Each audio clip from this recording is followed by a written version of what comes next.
The thrills and the spills of Monster Energy AMA Supercross returning right here to Glendale, Arizona at State Farm Stadium on February 10th. This is the Inside Lane. I am your host, Devon Henry, and joining us to help preview the action, learn a little bit more about this home state rider. He is the 2014 KTM Juniors Las Vegas Supercross winner, the 2021 Loretta Lynn's 450 B Limited champion, and a two-time Monster Energy AMA Supercross Futures winner. Rider of the Red Bull KTM Factory Racing number 929 from Lake Havasu City, Arizona, it's Julien Beaumer. Julien, thanks for joining me. Awesome. Thank you guys for having me. So first and foremost, have you been able to get all the mud out of your hair and other places in what might be the most muddiest start to a Supercross season in history?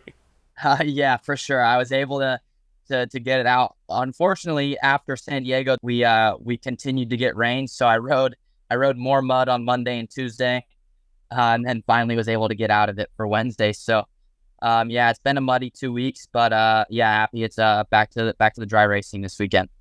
Yeah, I'm more used to riding in 100-degree weather than you are racing in the rain, or actually probably anything below 60 degrees most of the time, but very few riders get the opportunity to make their professional Supercross debut at Anaheim 1.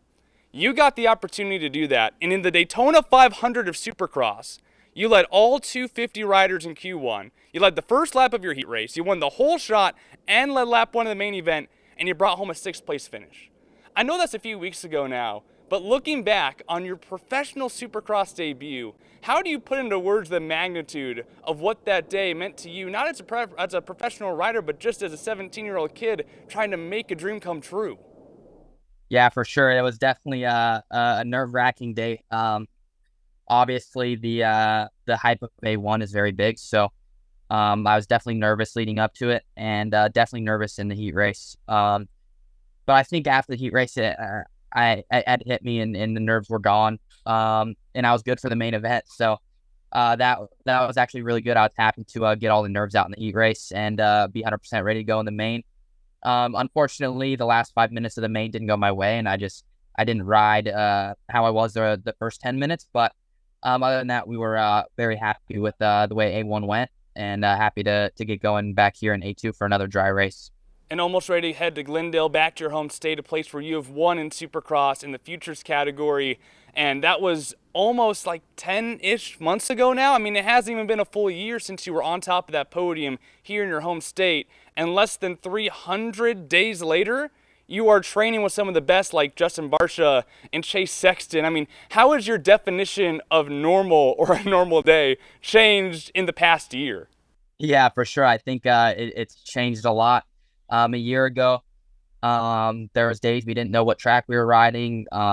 We didn't know what tracks were open, and now I got the best guys around me, the best team around me, the test tracks, everything around me. So definitely the normal day has changed a lot, but it's been amazing. I can't thank the whole team enough. We've had a really fun off season and an amazing start to the season, so we're ready to keep going.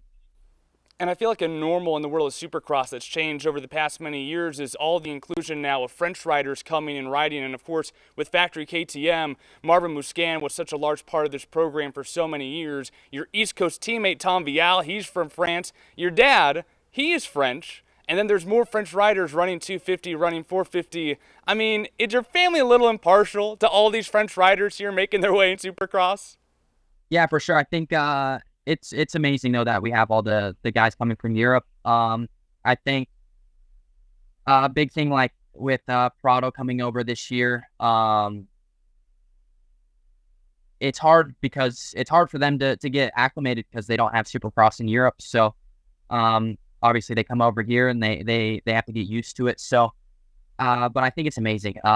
Bringing new people, new eyes, bringing all the fans from Europe over here to watch them, and I think also having my dad from France, you've got a lot of people from friends, family from France that want to come over here and watch now. So I think that's definitely very big for our sport. And like you're talking about earlier, I mean, your normal day has been completely thrown in a loop. And I mean, you eat, you breathe, riding your dirt bike. I mean, you do that as a kid growing up too, whether it's that or it's the jet ski. But how do you unwind as a 17-year-old kid running a professional circuit, right? How do you have fun? What is your definition of trying to have fun during your hectic schedule? I think my having fun is on the lights. I think that is we work so hard all off season to be under the lights on Saturday night. So I think the fun time we have is on Saturday night. The lights, all the around, all the noise. I definitely think that's when we have the most fun. Now, one of the things, I read this on Racer X, I think it was probably in the MAB documentary on you, but I did hear a story. I mean, I think everyone knows by now, with Lee Diffie telling everyone how much you ride jet skis. There was a story that they kind of alluded to in Racer X that Loretta Lynn's one year, you brought your jet ski and you did a backflip off a creek. Like, I know you're not jet skiing that much anymore, but like, do you ever get the time to just go and ride the jet ski? Not as much anymore. Obviously we're so busy, and I'm based out in California now, so all my skis are back in Havasu. But right after Loretta's this year, I did get to go home and ride a little bit, have some fun. So that was quite nice. But yeah, for sure. I took a freestyle ski to Loretta's one year, and I backflipped it in the creek at Loretta's. So that was pretty cool for sure.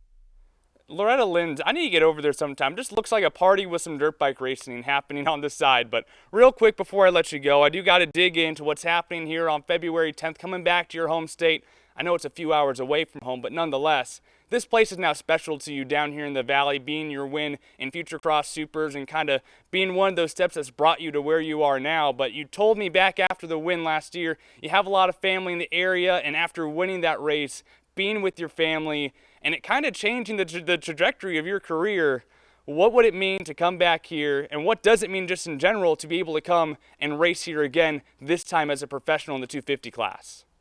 Yeah, for sure. I think one of my biggest things about staying West Coast and racing the West Coast was, one, the magnitude of A1, and being back in State Farm Stadium. Obviously, I love that stadium. I had a really good race there last year, so I'm looking to do the same thing this year. Get back in State Farm Stadium and perform again the way I did last year. So definitely, it's been a big part of my decision to stay on the West Coast this year and not take the extra time to prepare for East Coast. But I'm really excited. I can't wait to be back in State Farm Stadium under the lights with all my friends and family there. So yeah, it's gonna be amazing. Well, it's been a blast watching you here in this first about month of the season. Excited to get you back here down to your home state. Congratulations on a great start so far. Can't wait to see what you do next, Julien. Awesome. Thank you, guys. This is the Inside Lane. Keep it right here. Monster Energy AMA Supercross returns to Glendale State Farm Stadium right here on February 10th.